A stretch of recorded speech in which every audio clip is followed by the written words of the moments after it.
A finales de 1997, comenzaron a aparecer en el sur de Luisiana decenas de casos sin resolver. Las víctimas eran hombres de entre 16 y 40 años, que habían perecido en circunstancias similares. A pesar de estas coincidencias, la policía no se imaginó en un principio que todos esos casos estuvieran relacionados. Pero los años siguieron pasando y los cuerpos continuaron apareciendo a lo largo de las carreteras, flotando en los pantanos, pudriéndose en los campos de caña de azúcar y semienterrados en zanjas.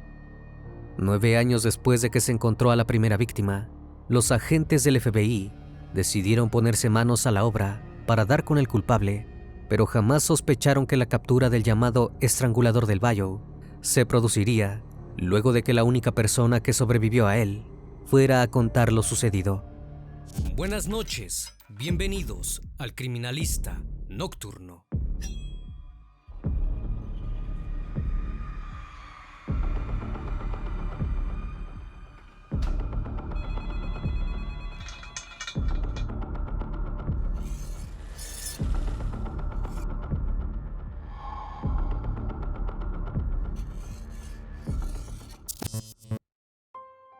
Ronald Joseph Dominic nació el 9 de enero de 1964 en la ciudad de Thibodaux, ubicada en Luisiana, Estados Unidos.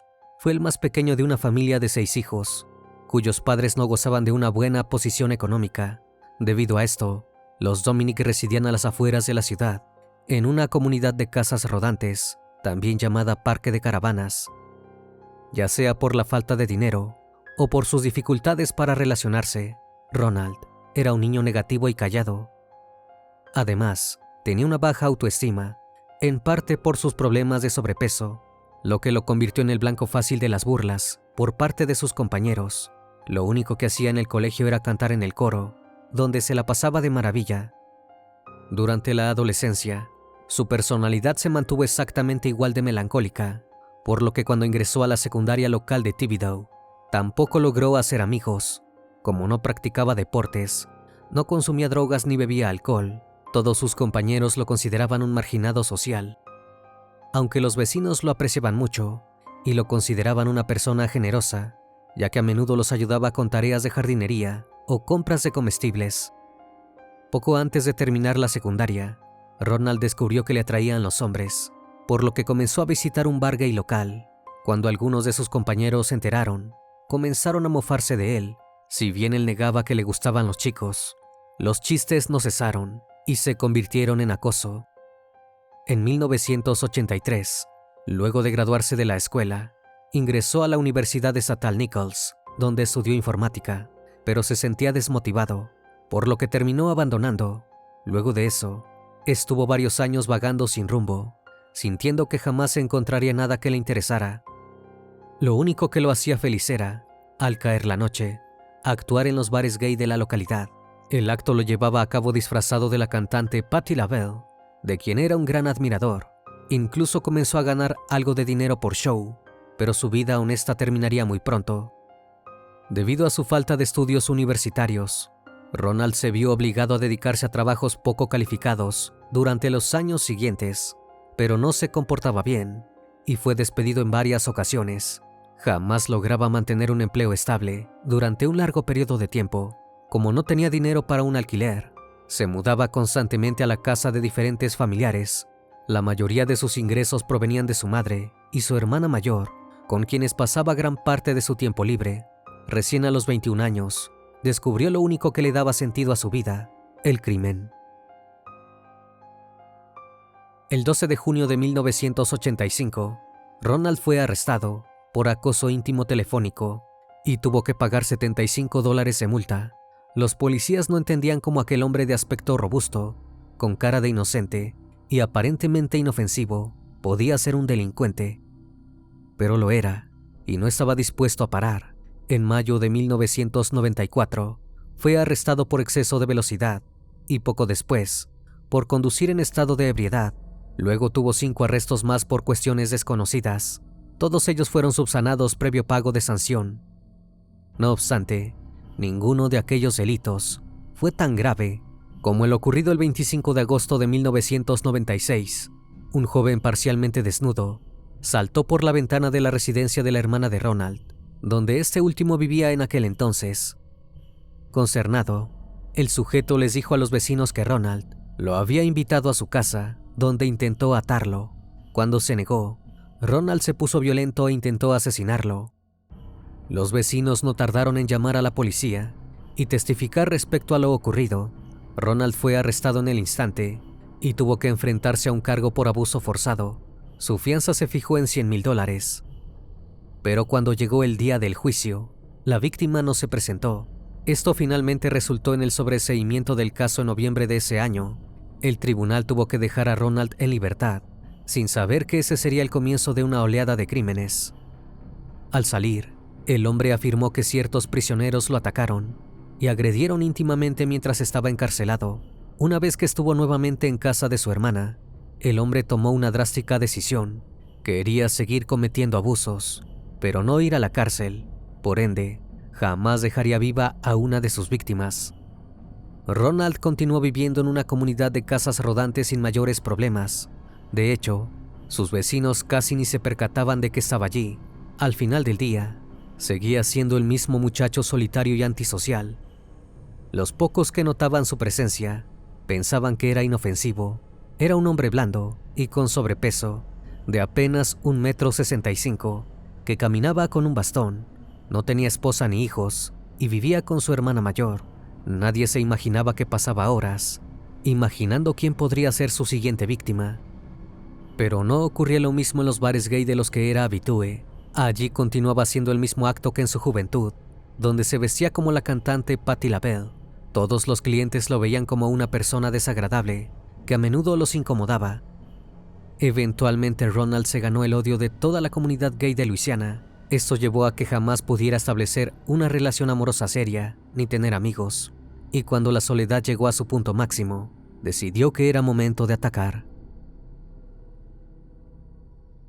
Era la noche del 12 de julio de 1997, cuando Ronald vio a un joven, un hombre afroamericano, haciendo autostop. Detuvo su carro al lado del arcén y bajó la ventanilla para charlar con él. Este le comentó que tenía 19 años, se llamaba David Mitchell, y que había acudido a una fiesta de cumpleaños de su abuela, pero que se le había hecho tarde y necesitaba regresar a su casa lo antes posible. De manera aparentemente simpática, Robert le ofreció un aventón. David pensó que se trataba de un hombre agradable y que no había nada de qué preocuparse, pero nada más lejos de la realidad. El 14 de julio de ese mismo año, el cuerpo de David fue encontrado en una zanja a lo largo de una carretera, cerca de una zona boscosa en la parroquia de St. Charles. Habían pasado tan solo 2 días desde que salió de la casa de su abuela, donde sus familiares lo vieron por última vez. Su cuerpo fue trasladado al servicio médico forense, donde la necropsia arrojó que tenía agua de zanja en los pulmones, pero ningún rastro de trauma físico, drogas o alcohol. Su deceso fue inicialmente considerado como ahogamiento accidental. Sin embargo, el padre de David insistió en que su hijo era un excelente nadador y que no podía haberse ahogado. Por ende, había sido asesinado. Esto lo respaldaba con el hecho de que el nivel del agua de la zanja era bajo y que los pantalones de David estaban bajados hasta los tobillos. Pero la policía hizo oídos sordos a los reclamos del señor Mitchell. No tenían ni idea de que un asesino andaba suelto, con más ganas de asesinar que antes.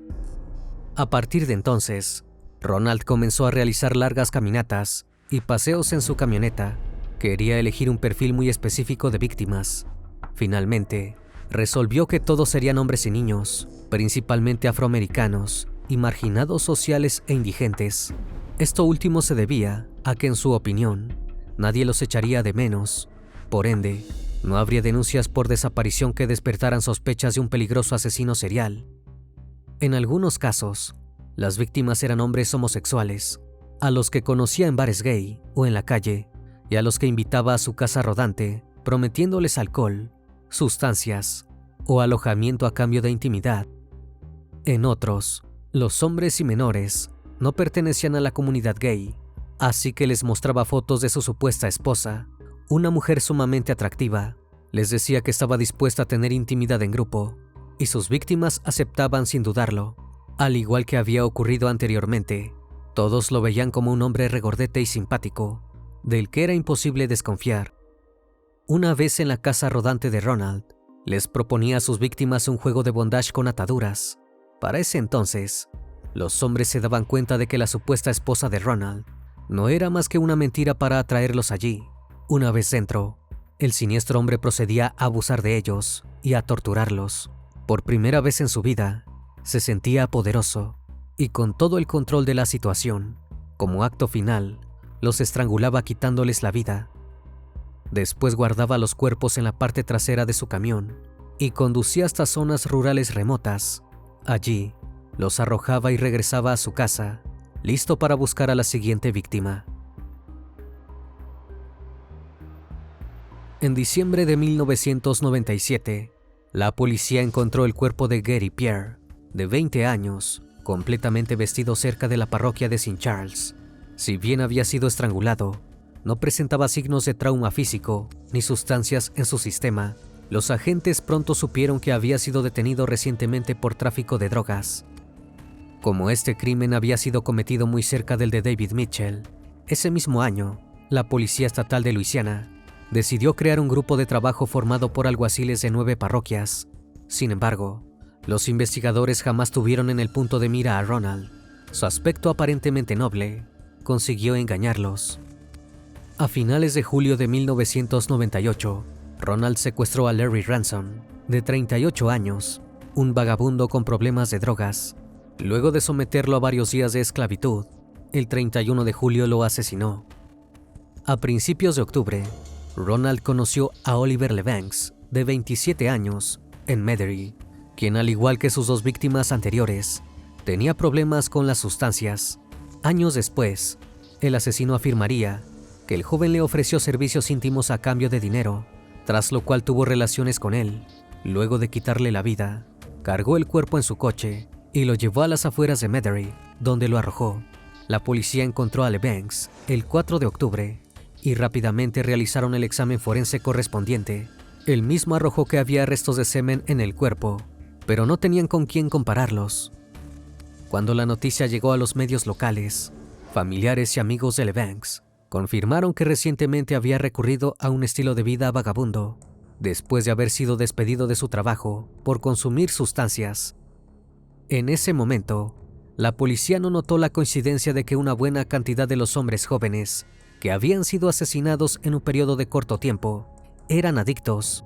De haberlo sabido, se hubieran dado cuenta de que no buscaban a un simple criminal, sino a un peligroso asesino en serie, y lo hubieran detenido antes de que el número de víctimas continuase ascendiendo. En octubre de 1998, Ronald conoció a Joseph Brown, de 16 años, en Kenner, y lo atrajo a su camioneta aparentemente para venderle estupefacientes. Después de consumir la droga con él, Ronald golpeó al adolescente varias veces en la cabeza con un objeto contundente y lo estranguló con una bolsa de plástico. Un mes después, Bruce Williams, de 18 años, fue asesinado por Ronald en circunstancias similares. En mayo de 1999, Ronald se encontraba paseando por Kenner cuando se topó con Manuel Reed, de 21 años, quien se ofreció a venderle sustancias. Ronald aceptó y lo dejó subir a su camioneta, donde procedió a abusar de él y posteriormente a asesinarlo. Más tarde arrojó su cuerpo en un contenedor de basura en la zona industrial de la ciudad, aproximadamente a 1 milla de donde se encontró el cuerpo de Joseph Brown. Cuando los agentes dieron con su cuerpo, notaron la cercanía con la que habían sido cometidos ambos crímenes, y al igual que había ocurrido con LeBanks, se encontraron rastros de ADN en el cuerpo de Kenner que pertenecían a un hombre desconocido. Tan solo un mes después, Ronald ultimó a Ángel Mejía, un joven de 21 años que era vagabundo y contaba con condenas anteriores por posesión de drogas. Al principio, el asesino intentó tirar el cuerpo en un contenedor de basura, pero al descubrir que estaba lleno, lo descartó en medio de la calle, donde posteriormente fue hallado por la policía. Tras examinar el cuerpo, el forense concluyó que la víctima había sido atada con una cuerda antes de su fallecimiento. Fue entonces cuando las autoridades comenzaron a pensar que varios de los crímenes podrían estar relacionados. Incluso establecieron que Mejía, Brown y Pierre se conocían y que vivían muy cerca uno del otro. A finales de agosto de 1999, Ronald conoció a Mitchell Johnson, de 34 años, y le ofreció drogas a cambio de favores íntimos.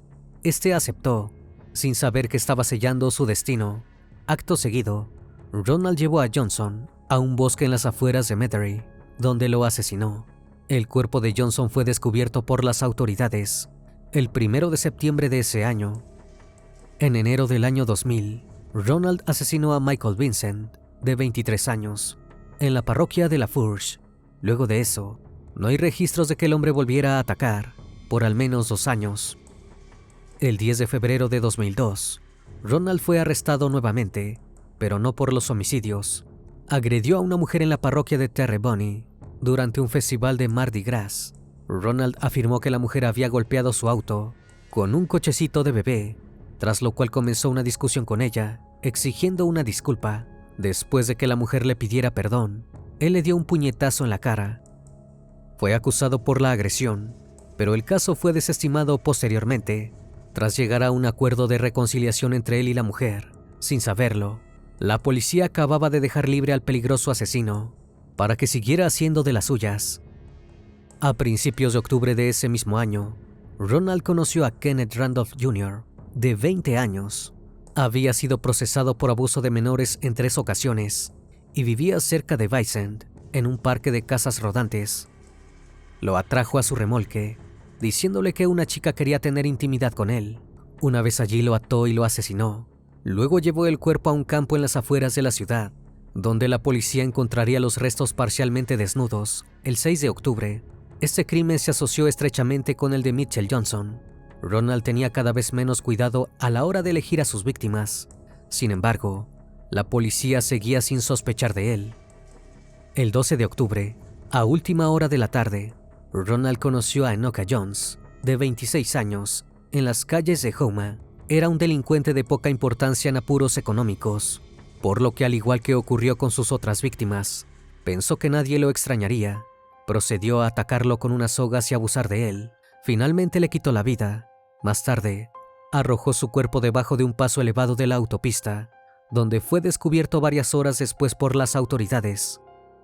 A finales de 2002, Ronald se mudó junto a su hermana a la comunidad rural no incorporada de Bayou Blue. Allí encontró trabajo controlando los niveles de electricidad en una red eléctrica local. Esto le permitía viajar periódicamente y, por ende, buscar víctimas lejos de su hogar. Por esa época, ultimó a Deitrell Woods, de 19 años, arrojándolo junto a su bicicleta en un campo de juncos. El cuerpo descompuesto y parcialmente sin ropa de Woods permaneció sin ser descubierto hasta el 24 de mayo de 2003. Si bien los médicos forenses consideraron que la causa del deceso era asfixia, luego se pensó que podría ser de naturaleza accidental, ya que Woods padecía asma. En octubre de 2004, Ronald atrajo a Larry Matthews, de 46 años, a su casa, prometiéndole regalarle drogas. Una vez en el remolque, Matthews perdió el conocimiento debido a una sobredosis. Ronald aprovechó el momento para abusar de él y terminar con su vida. Más tarde arrojó el cuerpo a 20 millas de su hogar. Como la víctima no tenía casa, nadie reportó su desaparición, y una vez que se encontró el cuerpo, su identidad tuvo que establecerse mediante huellas dactilares.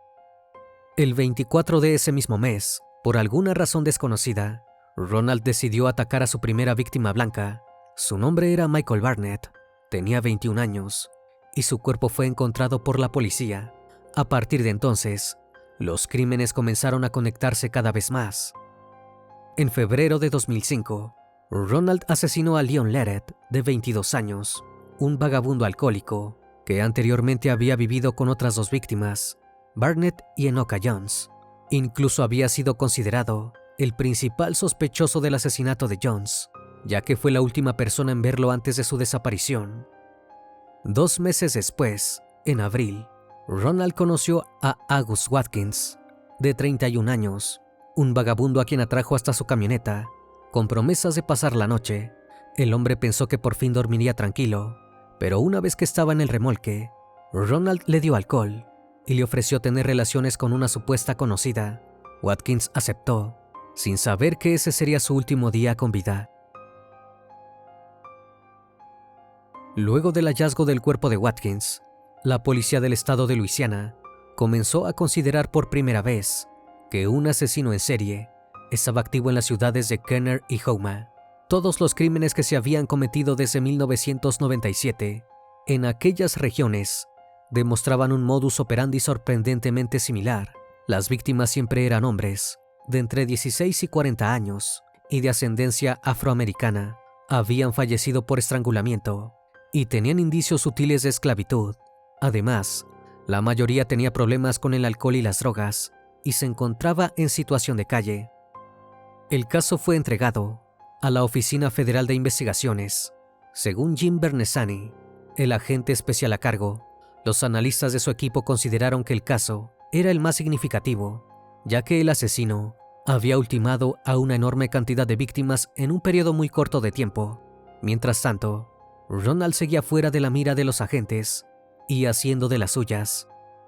Unos días después de asesinar a Watkins, ultimó a Kurt Cunningham, de 23 años. Más tarde ese verano, asesinó a Alonzo Hogan, de 28 años, en St. Charles Parish, y a Wynne Smith, de 17 años, en Terrebonne Parish. A ambos los atrajo con el pretexto de que podrían tener relaciones con una de sus amigas. A diferencia de la mayoría de las víctimas anteriores, Hogan y Smith no tenían condenas penales previas y no se sabía que consumieran sustancias. Esto despistó a los policías, que encontraron sus cuerpos. Los análisis forenses arrojaron que Hogan había sido abusado, mientras que en el cuerpo de Smith no se encontraron rastros de ADN, ya que este había sido arrojado a un canal donde se había descompuesto rápidamente.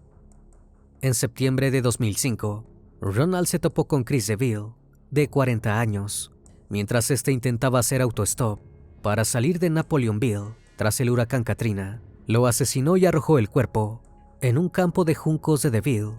Sus restos óseos fueron descubiertos el mes siguiente e identificados por sus familiares, gracias a las tarjetas de identificación y otros objetos personales dejados cerca del lugar. A finales de noviembre, Ronald ultimó a Nicholas Pellegrin, de 21 años, en la parroquia de La Fourche. Durante la investigación del caso, sus familiares dijeron a la policía que los meses previos a su desaparición, pidió prestados $400 a traficantes de drogas locales y que no había cumplido con la fecha de pago. Luego, habría comenzado a recibir amenazas. Por lo tanto, los agentes pensaron que el asesinato de Pellegrin estaba relacionado con traficantes. Nuevamente, Ronald había escapado del radar de la policía y encima encontró el amor por primera vez en su vida, o al menos eso parecía. En el verano de 2006, Ronald conoció a Christopher Satterfield, de 27 años, quien se identificaba como bisexual. Al poco tiempo, comenzaron a salir, pero la relación no duró mucho. El 14 de octubre de ese año, mientras estaban juntos en una cita en Iberville Parish, Ronald golpeó a Satterfield en la cabeza con un objeto pesado, lo que le hizo perder el conocimiento. Después de encontrar su cuerpo, la policía entrevistó a familiares, amigos y conocidos de Satterfield, quienes confirmaron que lo habían visto por última vez con un hombre que conducía una camioneta negra, pero no pudieron describir su apariencia.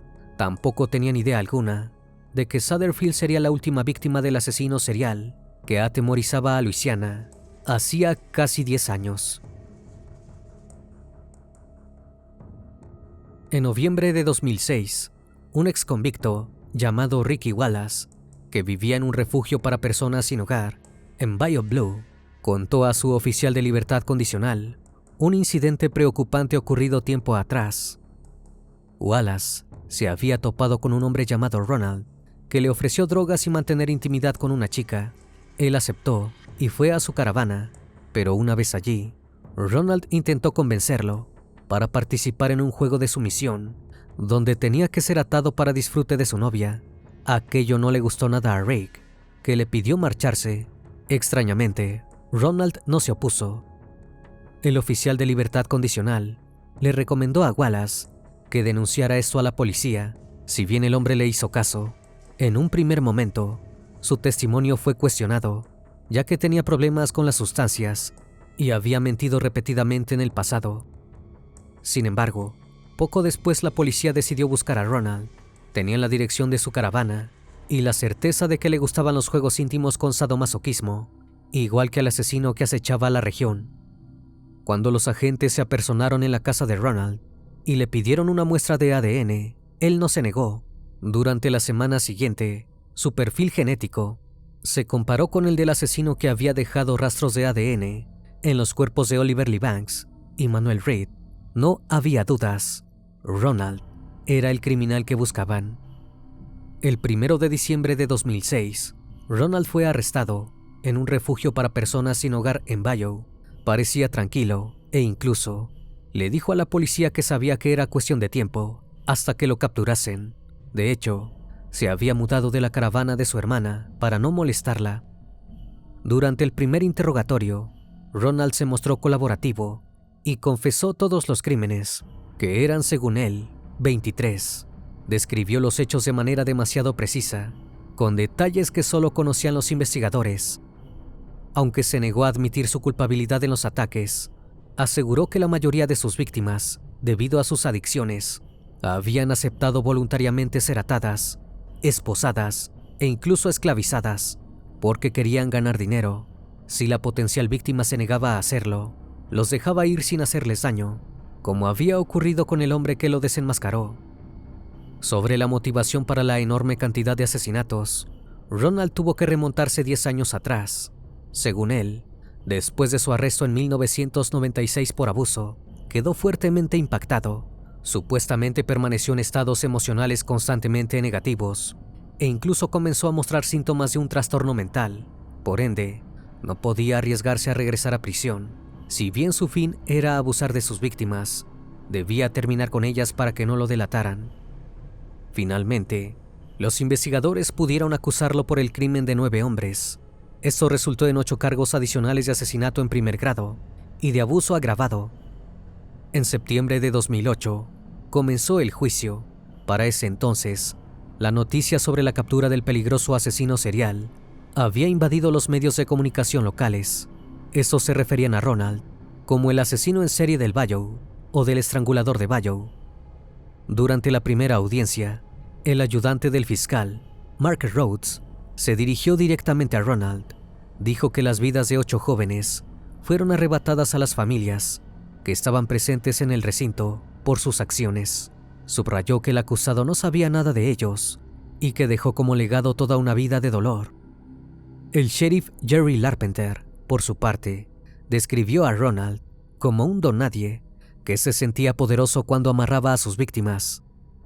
Con respecto a su declaración, donde había indicado que todos los hombres aceptaron tener intimidad con él, a cambio de dinero, el padre de David Mitchell, su primera víctima, negó que su hijo fuera gay, consumiera drogas o que tuviera problemas económicos. El hermano de Mitchell también subió al estrado para narrar el calvario que había vivido su familia desde la desaparición. Indicó que Ronald había dejado a su hermano en un cañaveral para que los roedores se lo comieran.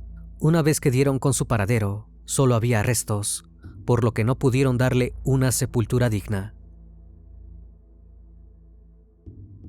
En septiembre de 2008, Ronald aceptó un acuerdo de culpabilidad de los fiscales para evitar la pena capital. El 24 de ese mismo mes, el tribunal lo declaró culpable de todos los cargos y lo condenó a 8 cadenas perpetuas sin libertad condicional. Durante la lectura del veredicto, el hermano de una de las víctimas gritó que esperaba que Ronald ardiera en el infierno. Tras su condena, la Oficina Federal de Investigaciones declaró que Ronald era el asesino en serie más importante del país de las últimas 2 décadas, tanto por el número de víctimas como por la cantidad de años que estuvo activo. A pesar de esto, la detención del estrangulador de Bayou recibió poca publicidad fuera de los medios estatales, quizás porque sus víctimas eran hombres de ascendencia afroamericana, con pocos recursos económicos y problemas con las drogas. Actualmente, Ronald permanece en la Penitenciaría Estatal de Luisiana, ubicada en Angola, y seguirá allí hasta dar el último respiro. Una vez más, estimado público, agradezco su compañía. Gracias por acompañarme en esta nueva transmisión. Recuerden que pueden seguirme en redes sociales. Actualmente me encuentro en Facebook, Twitter, Instagram, TikTok y también en Spotify. Si el caso de hoy te pareció interesante e informativo, te pido me regales un like o un comentario sobre la transmisión de esta noche. Me despido de ustedes, no sin antes agradecerles su compañía, y recuerden, si aún no estás suscrito, te hago la cordial invitación a que lo hagas y formes parte de esta gran comunidad. Esto es El Criminalista Nocturno. Hasta la próxima emisión. Buenas noches.